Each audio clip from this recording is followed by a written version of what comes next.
अस्सलाम वालेकुम। कैसे हैं आप सब? जितनी मैं खुश नज़र आ रही हूँ उतनी नहीं हूँ। मैं किसी के अब्बू जी की नौकर नहीं हूँ कि आप लोग कुछ भी आके सुनाएंगे और चले जाएंगे। मैंने कभी स्क्रीन को कुछ किया है?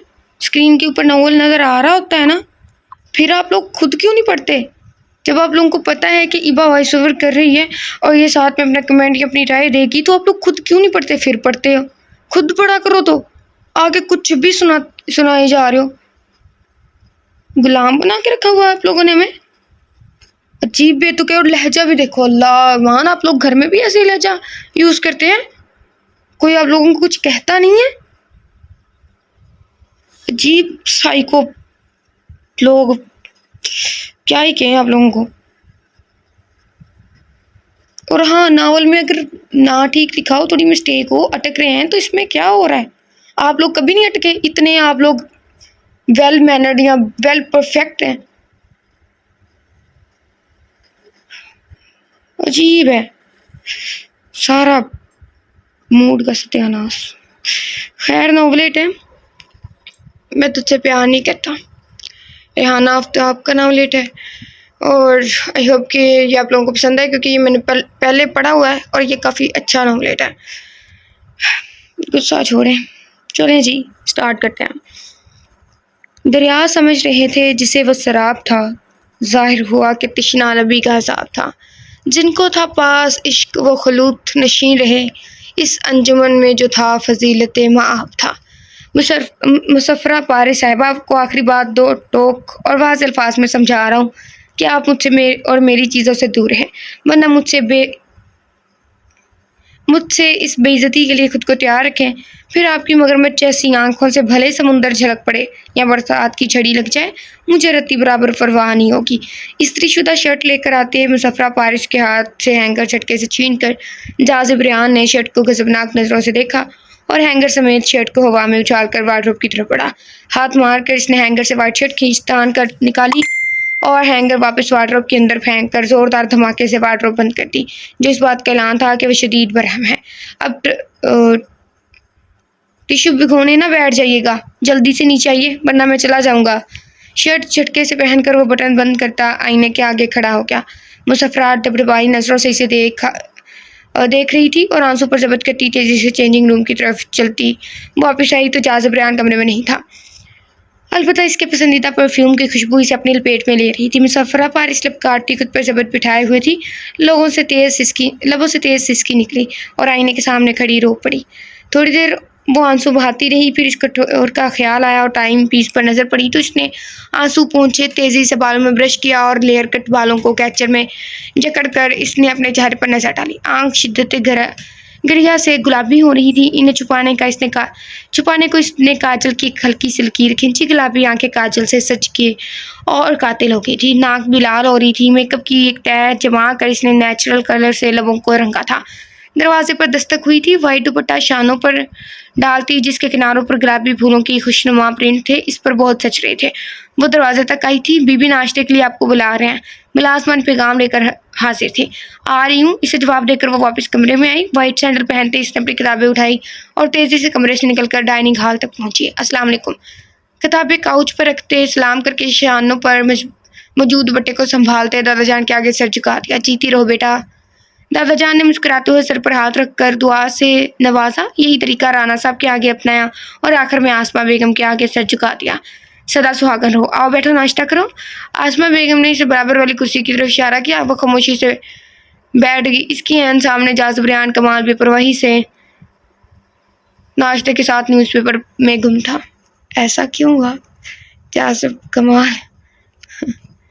तुम्हारी आंखें क्यों गुलाबी हो रही हैं? चेहरा भी सता हुआ है, रोई हो क्या? आसमा बेगम के सवाल पर मुसफ़रा पारिस का ब्रेड की तरफ बढ़ता हुआ हाथ एक लम्हे को रुक सा गया। इतनी तारीख के बावजूद भी वो पकड़ी गई थी। जाज़िब रेहान जब ज़ाहिर बेपरवाही से न्यूज़पेपर में मगन था, इसने न्यूज़पेपर का कोना मोड़ा और एक साने को इसे देखा।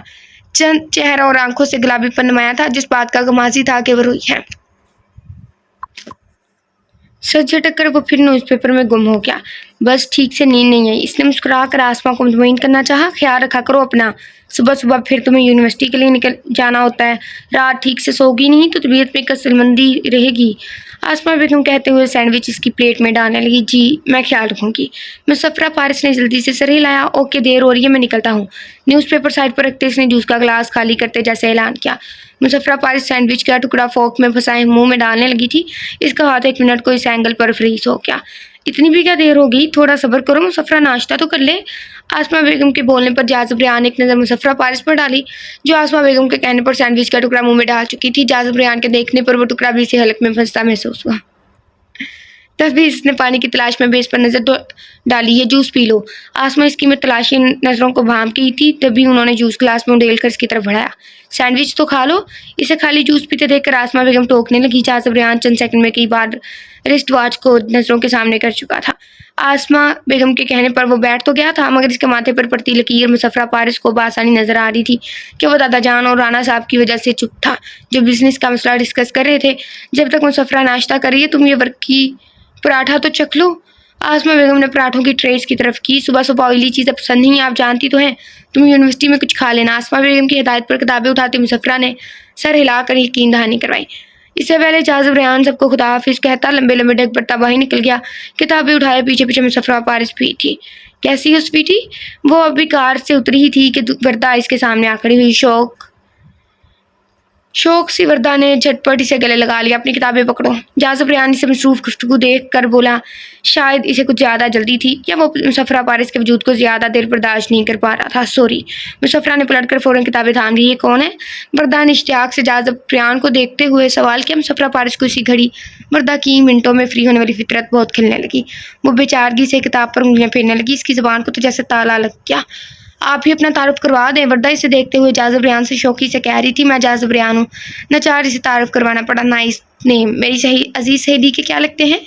वर्दा की सवाल ने खामोश खड़ी मुसफ्रा की उंगलियों में लर्जिश तारी कर दी। जाज़ब रेहान के लब भींच के वर्दा सवालिया नज़रों से सही देख रही थी। बीवी लगती है ये मेरी। जाज़ब रेहान ने जैसे बादल नख्वास्ता कहा और कार स्टार्ट करती। क्या? वर्दा जैसे चलाई, मगर जाज़ब रेहान के अंदर इतना शोर मच चुका था कि वो कार निकाल कर ले गया। वर्दा हैरान परेशान खड़ी रहेगी। मुसफ्रा पारिस ने अंदर की जानिब कदम बढ़ा दिए। बीवी लगती है मेरी? कैसा खींच कर पत्थर मारा था इसने? ये कैसा मजाक किया है मोहतरम जाज़ब रेहान ने? वर्दा हैरत से निकली। दो दो चार चार कदमों में इसे झाल लिया। सच है, मुसफ्रा पारिस ने फीकी मुस्कुराहट से कहा, और इसकी बात को झुठला नहीं सकती थी, ख्वाह वो झूठी क्यों ना बोलता। अभी तो वो सच बोल कर गया था, ऐसा सच जो उसे अंदर ही अंदर नोच रहा था। कब हुई शादी? तुमने मुझे बताया नहीं। मर्दा को जैसे सदमा पहुंचा। मुसफ्रा पारिस इससे इस घड़ी खुद को सख्त बेबस महसूस कर रही थी। जाज़ब रेहान, तुम सच में बहुत अच्छे हो। I like you so much. मैं जब कभी अपने लाइफ पार्टनर के बारे में सोचती हूँ तो मेरी ख्वाहिश होती है कि वो बिल्कुल तुम जैसा हो। हंजा जज़ब के आलम में इसे देखते हुए कह रही थी। वो होले से मुस्कुरा दिया। मेरी तरह हो? यानी वो मैं नहीं हो सकता? इसने शरारत से पूछा। हंसा नज़ाकत से हंसती। इसके खूबसूरत चेहरे पर कई रंग बिखरे थे। वो खूबसूरत थी। इस खूबसूरती का इसे बखूबी एहसास भी था। ऊपर से इसने दिल मोह लेने में PhD की डिग्री ले रखी थी। बस और किसी चीज़ में न ली।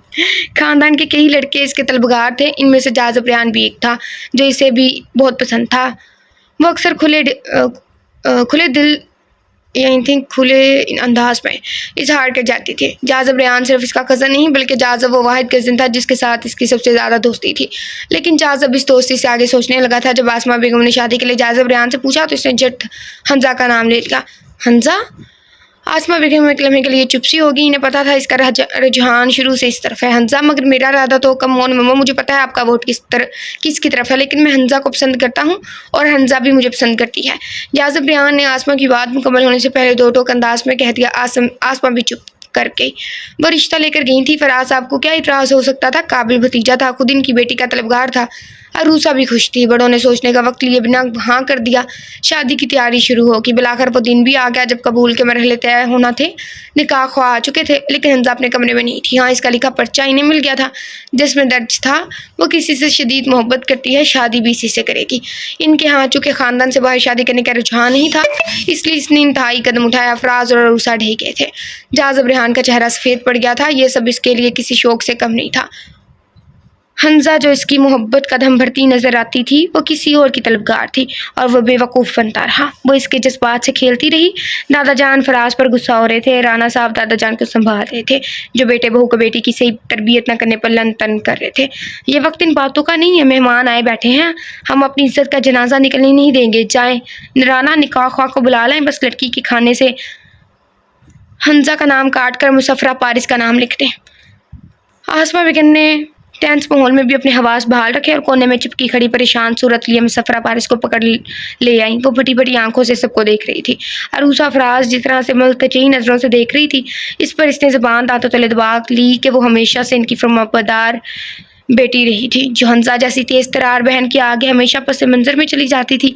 जाज़िब रेहान ने आसमा बेगम को देखा था। तुमने अपना इंतखाब देख लिया, मेरा वोट हमेशा से मुसफ़रा के लिए था।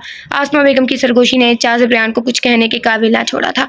डरी सहमी मुसफ़रा पारिस के सर पर भारी जरतार आंचल डाल कर इसे बिठा दिया गया। आसमा और अरूसा इसके दाएं बाएं आंखी थी। जाज़िब रेहान एक नज़र मुसफ़रा पारिस पर डाली और तेज़ी से बाहर निकल गया। मजबूरन नहीं सही, लेकिन जाज़िब रेहान ने इसे अपनी सोचा के अजाब कबूल कर लिया था। इसने सिर्फ कागज़ की हद तक इसे कबूल किया था। वो तो इसे अपने रूम में भी जगह देने को तैयार न था, मगर बड़ों के ख्याल ने इसे चुप रहने पर मजबूर कर दिया। जिस स्टेज को इसने हंसा के तस्वुर में सजाया था, आज वे वहाँ मुसफ़रा पारिस थी। स्टेज से फूलों की लड़ियों को नोचता हुआ इतना वहशी खूंखार लग रहा था कि मुसफ़रा पारिस का दिल सूखे पत्ते की तरह कांपने लगा।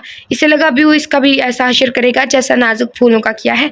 उठो बेड से और शक्ल गुम करो अपनी। वो धाड़ा तो लड़सते वजूद से जल्दी से बेड से उतरी।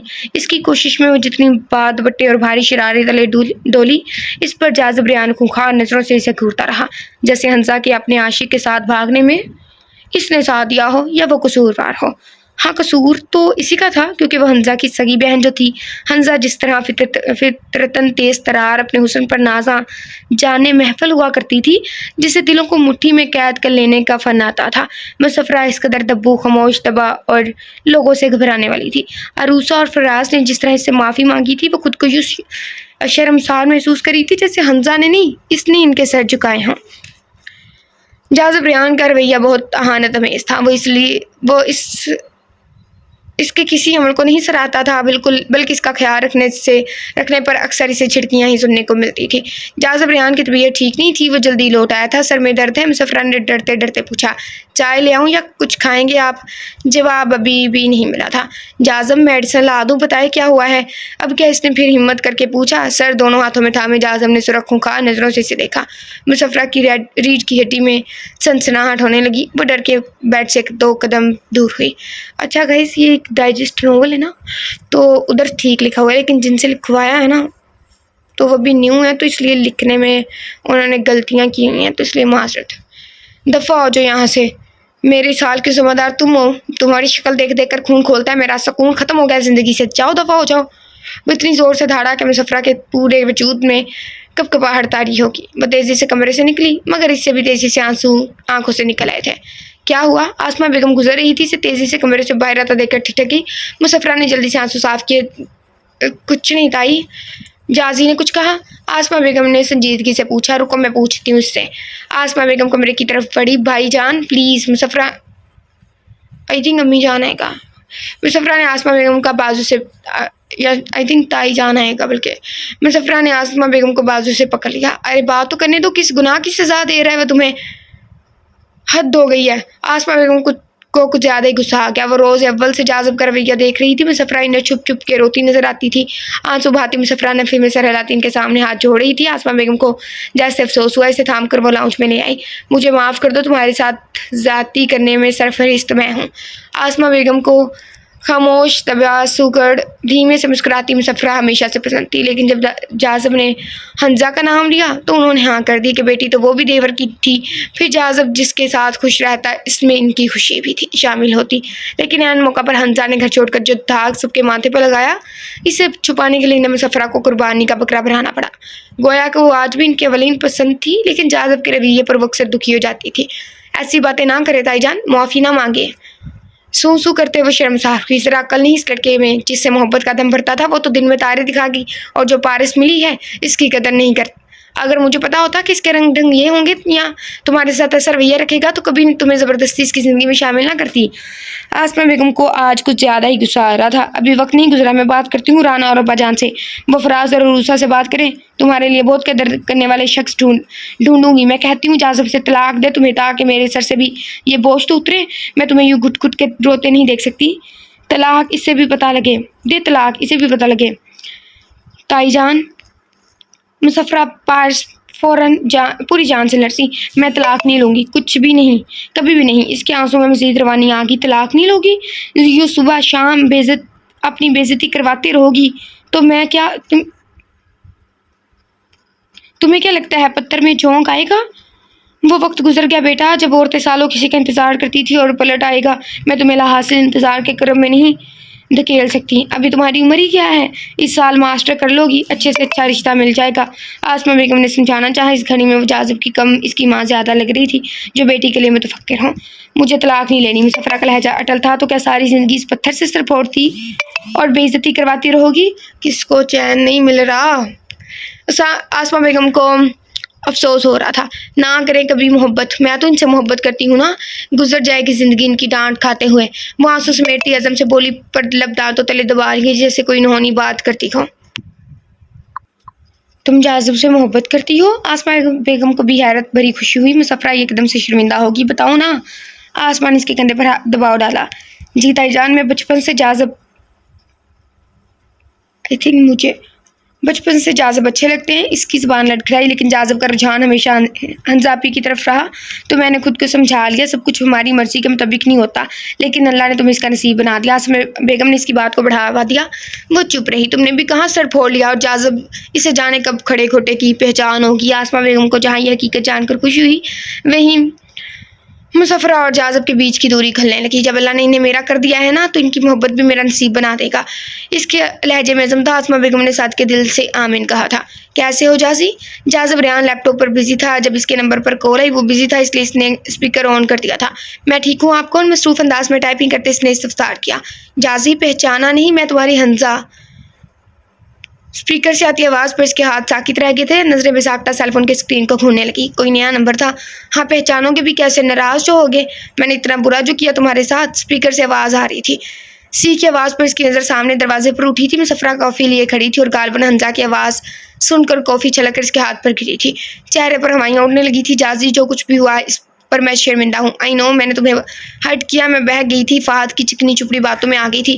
पागल थी जो तुम्हारी मोहब्बत की कदर नहीं की। वो जाने क्या क्या कह रही थी। जाज़ब रेहान की नज़र मुसफ़रा के धुआं धुआं चेहरे की तरफ थी। कॉफ़ी साइड पर रखकर वो तेज़ी से कमरे से बाहर निकल गई थी। जाज़ब रेहान की नज़रें दरवाजे तक गई थी। जाज़ी, मैं तुमसे मिलना चाहती हूँ। कल मुझे कॉफ़ी शॉप पर मिल सकते हो? हंजा बहुत आस से पूछ रही थी। हाँ, मिल सकता हूँ, 5 बजे। इसने सेलफोन करीब करके कहा। ओह, थैंक यू सो मच जाज़ी, मैं बहुत शर्मिंदा हूँ। मुझे यकीन था तुम मुझे माफ़ कर दोगे। फिट्टे मुँह तेरे थे, हंजा कह रही थी, और कमरे के बाहर दरवाजे से लगी मुसफ़रा पारिस जैसे ढह गई थी।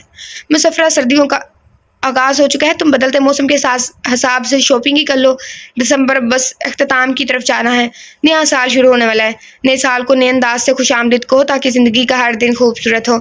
आसमा बेगम सुबह से नोट कर रही थी। वो कुछ बिखरी बिखरी सी थी, बार बार घड़ी की तरफ देख रही थी। इसमें जैसे कोई बात नहीं सुनी थी इनकी, वरना वो साल 9 के लिए बहुत एहतमाम करती थी। लेकिन अब की ज़िंदगी में जैसे पतझड़ का मौसम आन ठहरा था। ताईजान, 5 बज गए क्या? इसने खुला में घूरते हुए पूछा। हाँ, वो तो रोज़ ही बजते हैं, आज कोई नई बात है? और अब तो 7 बजने वाले हैं। आसमा बेगम ने घड़ी की तरफ देखते हुए कहा। हाँ, वो भी इनके पास होंगे, इतने दिनों बाद जो मिले हैं। वो खुद कलामी के अंदाज में बड़बड़ाई। क्या कह रही हो? आसमा बेगम सुन ना सकी। कुछ नहीं, इसने लब कुछ ले। मैं तुमसे सर्दियों की शॉपिंग का पूछ रही हूँ, कब करोगी? मेरा दिल नहीं है ताईजान, इसने बेदिली से कहा। अस्सलाम वालेकुम। इस घड़ी जाज़ब रेहान लाउंज पे दाखिल हुआ था। मुसफ़रा ने इसे चौंक कर देखा, जैसे पहली बार देख रही हो। आज वो कुछ ज़्यादा ही फ्रेश लगा। चेहरे पर इतने दिनों से जो बेजारियत तारी थी, आज वो गायब थी। मुसफ़रा के दिल को जैसे किसी ने नोचना शुरू कर दिया। आज देर कर दी तुमने आने में? आसमा बेगम को ये पूछने का इस्तेहाक था, वरना मुसफ़रा इस तरह इसके सामने चूं तक नहीं कर सकती थी। अस्सलाम वालेकुम। फराज और रूसा के अचानक आमद पर मुसफ़रा में उठने की ताब न रही। इसे किसी अनहोनी का एहसास सताने लगा। अरे तुम दोनों आओ आओ। आसमा बेगम खुश दिल से रूसा से गले मिली। बिल्कुल अचानक आए, तुम लोग फ़ोन भी नहीं किया। आसमा ने बराए बात की, हमें तो जाजी ने फ़ोन करके बुलाया है। फराज ने मुस्कुराते हुए कहा। तो आसमा बेगम ने भी किस कदर तशवीश से जाज बयान के चेहरे की तरफ देखा तो वो कमाल सुकून से सोफे पर बाजू फैलाए बैठा था। मुसफ्रा ने डरी सहमी नज़रों से इसे देखा, जो आज से पहले इसे इतना सूदा कभी नजर नहीं आया। सब को मामले की संगीनी का एहसास इस वक्त हुआ जब राना साहब के साथ दादा जान भी थोड़ी देर में दाखिल हुए। क्या बात है जासी, तुमने सबको क्यों इकट्ठा किया है? आसमा बेगम को हौल उठने लगे, कहीं वो मुसफ्रा से तल्लुक के मुतल्लिक कोई फैसला तो नहीं करने लगा था। मुसफ्रा की टांगें बुरी तरह लड़सने लगी तो इसने पैरों को घुटने समेत सीने से लगा कर दोनों हाथ घुटनों के गिर्द कस लिए। मैं अभी हंजा से मिलकर आ रहा हूँ, उसने कल मुझे फ़ोन करके मिलने की ख्वाहिश ज़ाहिर की थी। तुम इससे मिलने ही क्यों गए? आसमा बेगम बीच में ही बोल पड़ी। नहीं, ये बात ज़रा भी अच्छी नहीं लगी थी। वो बहुत शर्मिंदा है, जिसकी शिबा पर इसने इंतहाई कदम उठाया था, वो अपनी फैमिली के डर से वहाँ पहुँचा ही नहीं। हंजा अपनी दोस्त के घर रह रही है और वो वापस आना चाहती है। आप सबसे माफ़ी मांगना चाहती है। जहाँ ज़बरान कमाल सुकून से गोया हुआ। इसे कह दो वो हमारे लिए मर गई, हमारी एक ही बेटी है, हमारा इससे कोई वास्ता नहीं। और इससे कह देना वो भूले से भी मेरे सामने ना आए, और तुम भी आज के बाद इसके मुतालिक हमसे कोई बात नहीं करना। फराज साहब वापस से बाहर हुए। तब तुम्हारा गुस्सा अपनी जगह फराज, लेकिन ये भी सोचो कि लड़की ज़ात है, कब तक दोस्त के घर रहेगी? आगे से कुछ हो गया तो हमारी इज्जत पर हरफ आएगा। दादा जान ने समझाना चाहा। इज्जत पर हरफ तो आ चुका है बाबा जान, अब और क्या बाकी रह गया? जाजी इतना करोगे, किसी हॉस्टल में इसे रहाइश दिलवा दो और कहो कि खुद अपनी ज़िंदगी गुजारे, हमारे घर और किसी चीज़ पर इसका कोई हक नहीं। चलो अरूसा। फराज दो टोक बात करके उठ खड़े हुए। माहौल की यकबस्तगी बढ़ गई थी। फराज साकित बैठी मुसफ्रा के सर पर हाथ फेरते चले गए तो आंसू जब्त करती अरूसा भी हम कदम होगी कि जैसे भी सही हंसा थी तो इनकी बेटी, जिसने अपने लिए पत्थर की राह खुद चुनी थी।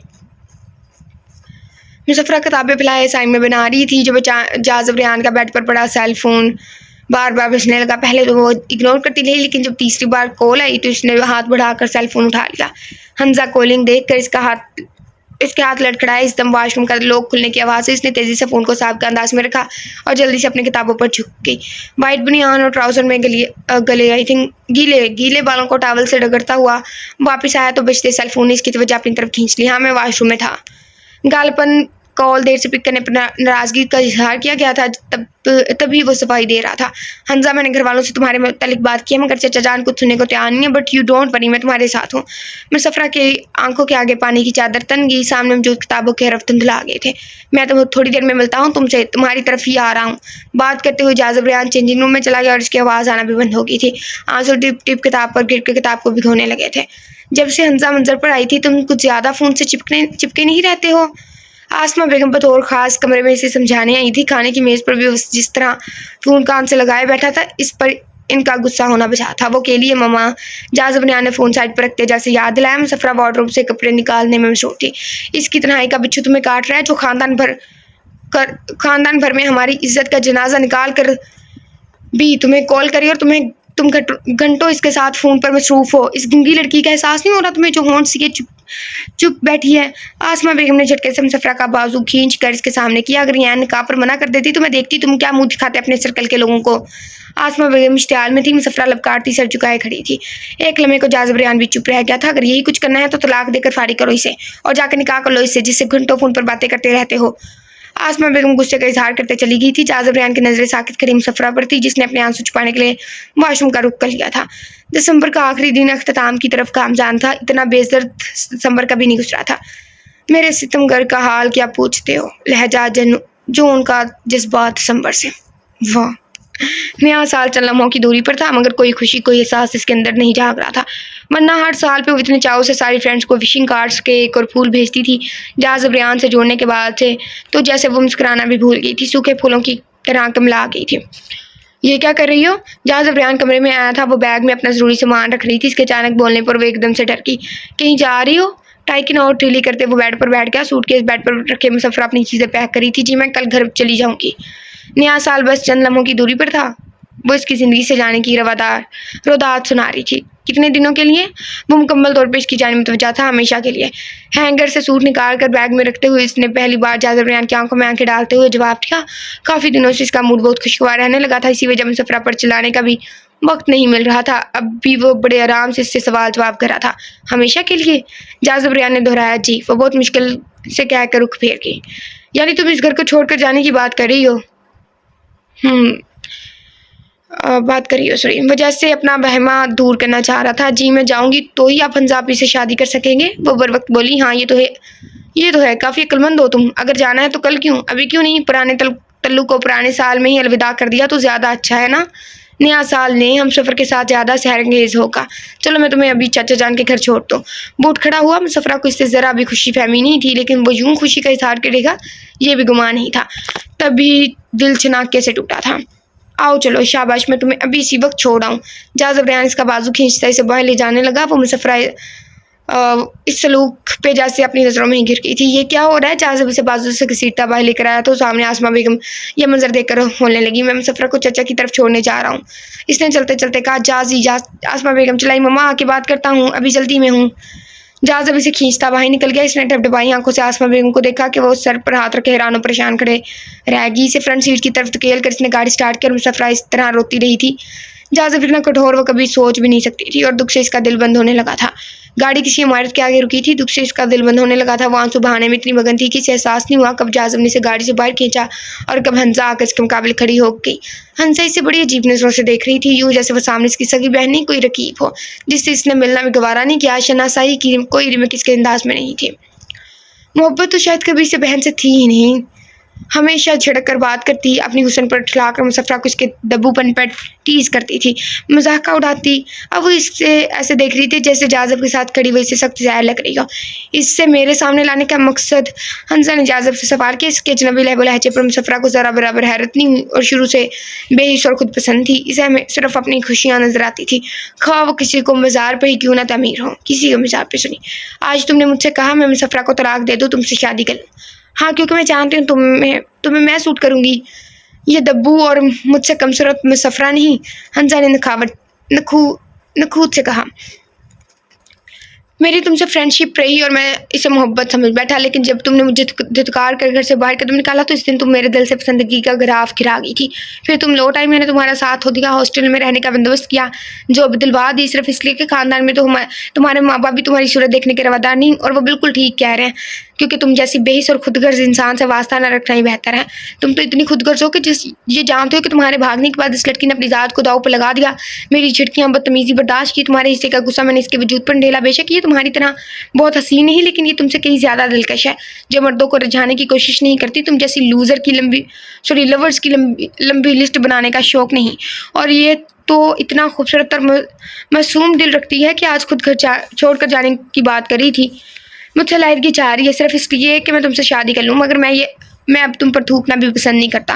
जो कुछ किया सिर्फ कज़न और इंसानियत के नाते किया। दुनिया में दो तरह के लोग होते हैं, एक वो जो नसीब पर शाकिर रहते हैं और जो चाहा मिल गया तो ठीक, ना मिला तो वो ववेला नहीं करते। जैसे मुसफ़रा ने मुझे चाहा, मेरी तलब की, मगर मेरी नज़रों में खुद को गिराया नहीं। और दूसरे लोग तुम्हारी तरह के होते हैं जो खूब से खूब तर की तलाश में रहते हैं और आखिर में नामराद और नाकाम ही ठहरते हैं। खाली दिल। पसंद की तो तुम्हारी असल सूरत देखकर ये ख़त्म हो गई थी। और प्यार झांसा बसा। सॉरी, मैं आपसे प्यार नहीं करता, क्योंकि मुझे इस गूंगी लड़की से इश्क होने लगा है। आज के बाद मेरी तरफ से कोई आस ना पाल लेगा। चलो मुसफ़रा। वो जिस तरह बाजू से पकड़कर इसे लेकर आया था, इसी तरह से बाजू से पकड़कर वापस पलट गया। हंसा अपनी जगह पर खड़ी रह गई। मुसफ़रा के कान साए साए कर रहे थे। जो कुछ इसने सुना इस पर यकीन नहीं आ रहा था। इसने कार स्टार्ट करके रोड पर डाली कि इसका सेल फोन बजने लगा। लो जी, आ गया मम्मा का फ़ोन। इसने मुस्कुराते हुए कहकर कॉल रिसीव कर स्पीकर ऑन कर दिया। जाजी, मुसफ़रा कहाँ है? क्या घटिया हरकत की है तुमने? आसमा बेगम चला रही थी। क्या मैं अपनी बीवी को आउटिंग पर भी नहीं ले जा सकता? इसमें क्या घटियापन है मम्मा? वो शौकी से बोला। तुम सच कह रहे हो? इसके बदले अंदाज पर आसमा बेगम को इज़्ज़त मुसर्रत हुई थी। तो आप अपनी गूंगी बहू से पूछ लें। वैसे मम्मा, आपका वोट शुरू से मुसफ़रा के लिए क्यों था? मुझे आज इसकी वजह आप समझ आई। वो शरारत से कह रहा था। क्या वजह थी बताओ? आसमा भी जानना चाह रही थी। हर सास की ख्वाहिश होती है बहू गूंगी हो, जो ज़्यादा ना बोले, तू मैं ना करें। मुसफ़रा को भरपूर नज़रों से देखते कह रहा था। मुसफ़रा ब्लश होकर चेहरा मोड़ चुकी थी। कोई गूंगी नहीं है मेरी बहू, बस सोच समझ कर बोलती है, तुम्हारी तरह बेपरकी नहीं उड़ाती। आसमा बेगम ने उल्टा इसे लताड़ कर फ़ोन बंद कर दिया। जहाँ हमने बाजू से पकड़ के अपनी तरफ खींचा। क्या खोल कर पिलाया मेरी माँ को? वो पूछ रहा था। वो नज़रें चुरा गई। पता नहीं क्यों मैंने अपनी आंखों पे हाथ रखा है। मुझे ऐसे डायलॉग पसंद है। जानती हो ढेर वाइफ, मर्द कभी खुद गर्ज औरत से मोहब्बत नहीं करता, वो महबूबा में अपनी माँ जैसी खालिस मोहब्बत ढूंढता है। मुसफ्रा के लिए इसका धीमा लहबो लहजा नया था, वो खामोशी से सुन रही थी। पहले सॉरी बोलूं या थैंक यू, वो इसे बाजू के घेरे में लिए ड्राइविंग कर रहा था। मुसफ्रा की इसकी गुर्बत पर सिमटी जा रही थी। बोलो ना, इसने फिर से स्टार्ट किया। कुछ ना बोले, वो आहिस्ता से मनमनाई, लेकिन मैं बोलूँगा सॉरी इन तमाम ज्यादतियों के लिए जो मैंने की, और थैंक यू मेरी ज़िंदगी में आने के लिए, मुझसे मोहब्बत करने के लिए। मुसफ्रा चौंक कर इसके कंधे से सर उठाया। जब तुम मम्मा के सामने रो रो कर मुझसे मोहब्बत का इतराफ़ करी थी, तब मैंने सारी बातें सुन ली थी। मुझे गिल्ट हुआ था कि मैं तुम्हारे साथ ज्यादती कर जाता हूँ, इसलिए तुम्हें देखने अब बाहर आया था। मम्मा तुमसे तलाक लेकर नई ज़िंदगी शुरू करने का कह रही थी और तुम इनकारी होकर मोहब्बत का इतराफ़ करी थी। इस वक्त तुम दिल में उतर गई थी। मुझे भी इस घड़ी औरत की पहचान हो गई थी कि औरत भले बेहद हसीन ना हो, इसमें मासूमियत हो, और वो तुम में है। तुम मेरी मेरी नज़र में बहुत हसीन हो, जो खामोश मोहब्बत करती रही। मैं तुम्हारा हो भी गया, मगर तुमने कोई ओछापन नहीं दिखाया, कभी मुझे रिझाने की कोशिश नहीं की। तुमने अपनी असमत का एक दायरा बना रखा है और मुझे अपने घेरे में ले लिया। तुम में तो नहीं और सही, आई थिंक तुम में हंजा जैसी फितरत नहीं है। वो हर मर्द को इसमें रखती है ताकि इसका अगर एक ऑप्शन काम ना आए तो वो दूसरी लाइफ लाइन यूज़ करे। मगर तुम एक पर ही मर मिटने वाली हो, तुम अलग हो, बहुत अलग। तुम्हारी इसी अदा ने मुझे अपील किया कि मोहब्बत के बावजूद तुम खुद मेरी ज़िंदगी से निकलने का फ़ैसला कर चुकी थी। इतनी आसानी से फ़ैसला कर लिया तुमने। इसके बालों को होले से मुट्ठी में भर कर इसका चेहरा करीब किया। वो बुरी तरह से टपटाई। आसान नहीं था, मोहब्बत में कोई भी फ़ैसला आसान नहीं होता, और बिछड़ने का फ़ैसला तो बहुत जानलेवा था। कितनी रातें नींद गंवा कर मैंने ये फ़ैसला किया था। वो होले से बोली, जी लोगी मेरे बिना? इसने बालों को झटका दिया। इसके लबों से हल्की सिसकी निकली, यकीनन नहीं। लबों से बिसाकता निकला। फिर क्यों किया इतना कठोर फैसला? जरा हुआ, मैं आपकी खुशी चाहती थी बस, और मेरी खुशी अब इस गूंगी लड़की के साथ है। आई समझ? जाज़ब ने अपना सर होले से इसके सर से टकराया। मैं गूंगी नहीं हूँ, वो कब से इससे गूंगी कहे जा रहा था, आपके इसने बुरा मान लिया। अच्छा जी, फिर बताओ इन 2 माह में कितना बोली हो मेरे आगे? वो हंसा। हाँ तो आपने बोलने का मौका कब दिया? हर वक्त धारते रहते थे। इसने मुंह बनाकर कहा। वैसे बेसाख्ता साथ लगाकर हंस दिया। हंसा ने जो किया इसका गुस्सा था। रिजेक्ट होना किसी को अच्छा नहीं लगता। मुझे तो कतई नहीं। सॉरी स्वीटी, तुम्हें मेरा गुस्सा बर्दाश्त करना पड़ा, लेकिन तुम्हारी खामोश जुबान ने मुझे असीर कर लिया कि तुमने कभी पलट कर जवाब नहीं दिया। बस आंसू बहाती रही, और तुम्हारे आंसू मेरे दिल पर गिर के तुम्हारा नाम लिख के। कभी कभी ऐसा होता है कि खामोशी से लाइक मर्द हो या औरत, उसका दिल पिघल जाता है कि पलट के जवाब नहीं देते, और कभी कभी ना पलट के जवाब दिया जाए तो वो जानवर ही समझ लेते हैं कि ये कौन सा बोलती है, जो जुल्म करना है कर लो। 2 तरह के इंसान होते हैं। मुसफ्रा को ये पल अपनी ज़िंदगी के हसीन पल लग रहे थे। अब तो मेरी जान बनती जा रही हो। जाज़ब ने बेसाख्ता इसके बालों पर लब रख दिए थे। कार सीवीयू पर रुक गई थी। यहाँ क्यों? वो रात के इस वक्त सीवीयू आने पर चौंकी। आओ तो बताता हूँ। अपनी कार का दरवाज़ा खोलकर इसे भी उतरने का इशारा किया। वह हैरान से उतर आई। जाज़ब रेहान ने कार की पिछली नशिस्त से डब्बा उठाया और एक जुस्त में कार की बाउंड पर जाके बैठ गया। आओ, अपना हाथ इसकी तरफ बढ़ाया। कुछ न समझती मुसफ्रा ने अपना हाथ इसके हाथ में दिया। चंद सानिया बाद वो बाउंड के ऊपर इसके पहलू में बैठी थी। इस वक्त सीवीयू पर गहमा गहमी थी। लहराते आंचल, शौक कह के, फलक शिकाफ नारे, बच्चों की मस्तियाँ, कई रंग थे। जाज़ब ने केक निकाल कर बाउंड पर रखा था। हैप्पी न्यू ईयर लिखा देकर इसे सारी कहानी समझ आई थी। पहले तो सोचा था घर में तुम्हारे साथ सेलिब्रेट करूंगा, मगर सिचुएशन चेंज होने के बायस यहाँ का प्लान बना लिया, और ये ज़्यादा रोमांटिक माहौल है। क्यों? हवा से लहराते इसकी आंचल को पकड़कर वो मोहब्बत से इसे देखते हुए कह रहा था, मैं चाहता हूँ पिछले साल की सारी कदवरतें हम पिछले साल के आखिरी लम्हों में ही छोड़कर नए साल को मोहब्बत से खुशामदीद कहें। आई थिंक जाज़ब कह रहा था, और इस वक्त मंचलों ने काउंटडाउन शुरू कर दिया। 9, 10। जाज़ब इसके साथ हम आवाज़ था। अरसू मसरत के रंग थे। माहौल तालियों पटाखों की आवाज़ों से गूंजने लगा। वो पटाखों की आवाज़ से डर कर एक तरफ इसके करीब हो गई थी। जाज़ब ने इसका हाथ थाम कर केक काटा और आसमान आतिशबाजी से खूबसूरत हो गया था। जाज़ब का सैल बजने लगा। जाज़ब ने सेल फोन इसकी तरफ बढ़ाया था। हंजा कॉलिंग है। मुसफ्रा को गुस्सा आया। कैसी खुदगर्ज बहन थी, जो बहन का बसा बसाया घर उजाड़ने पर तुली बैठी थी। जैसे रिश्तों का पास न था न शर्म थी, सिर्फ अपनी ये आसूदगी चाहिए थी। ये लोड सख्ती से डांट कर को के अंदर मेरे शोहर को कॉल ना करना। जाज़ब ने सेल फोन इसे थमाया। तब तक कॉल बंद हो चुकी थी। मुसफ्रा सेल फोन पर बिजी होगी। बात हुई। इसकी नज़रें विंड स्क्रीन पर थी। कॉल दोबारा नहीं आई। ओके, आए तो कर लेना। बहुत जाज़ब रेहान ने सच्चे हमसफ़र की तरह आज अपना आज और कल इसे सौंप दिया था। अब नहीं आएगी कॉल। मुसफ्रा ने सेलफोन गोद में रख लिया था। क्यों? इसे हैरत हुई। मैंने नंबर ब्लॉक कर दिया है। जिस इंसान की हमारी ज़िंदगी में ज़रूरत नहीं, इन्हें ब्लॉक करना ही बेहतर है। बाजी कमाल बीवी हो। एक झटके में खूबसूरती से मियाँ का पीछा छुड़वा दिया इस बला से। इसने बेसाख्ता चढ़ाया, और जो इसने फिर किसी और नंबर से रब्ता किया जलाना चाहा, तब मैं हैंडल कर लूँगी। इसने आराम से कहा, और जो फिर भी ना मानी वो इसे जिद करा था तो मैं आपका नंबर चेंज करवा दूँगी। इतनी धौंस जी, और जो मैं ना करूँ फिर मुक्का। मुसफ़्फ़र ने इसके शोल्डर पर मुक्का दे मारा, वो हंस दिया। ख़त्म हो गया। बहुत शॉर्ट सा नॉवलेट था और काफ़ी अच्छा भी था। एक सबक है इसमें कि खुद पसंद लोग आखिर में तन्हा ही रह जाते हैं, उन्हें खुशियाँ नहीं मिलती। अगर आप लोग खुशियाँ चाहते हैं तो खुशियाँ बाँटें, ताकि जब आप उस रास्ते से गुज़रें तो वो खुशियाँ आपको भी महकाएँ, पलट कर आपकी तरफ भी आएँ। और प्लीज़ मुझे गुस्सा ना दिलाया करें। मैं आप लोगों की नौकर तो नहीं ना हूँ कि आप लोगों की हर बात, हर बेइज़्ज़ती को सुनती रहूँ। इतना मुझ में ज़ब्त नहीं है, एक हद तक बर्दाश्त होती है। सिंपल सी बात है, मैंने स्क्रीन को ब्लर नहीं किया कभी। बोल्ड सीन था एक नॉवल में, बस उसी को किया। सारी स्क्रीन चल रही होती है। अगर आप लोगों को मेरी आवाज़ में नहीं सुनना तो मैंने कभी भी ऐसा कहा कि नहीं आप लोग मेरी आवाज़ में सुने? क्या मैंने आप लोगों को चाकू की नोक पे कहा नहीं भाई मेरी आवाज़ में सुनो वरना तुम तो आज गए? ऐसा कभी किया? नहीं ना किया। तो फिर आप लोग खुद पढ़ लें भाई, मुझे क्यों डांट रहे खामखा। और लैंग्वेज भी इंतहा की गंदी, ऐसी कौन लैंग्वेज यूज़ करता है भाई? ओके, अगले नॉवलेट में मिलते हैं, नावल में मिलते हैं बल्कि। और वो यार हम बस थोड़ा सा रह गया, थोड़ा सा वेट कर लें, बस थोड़ा सा रह गया। अपना ख्याल रखिएगा, खुदा हाफिज़।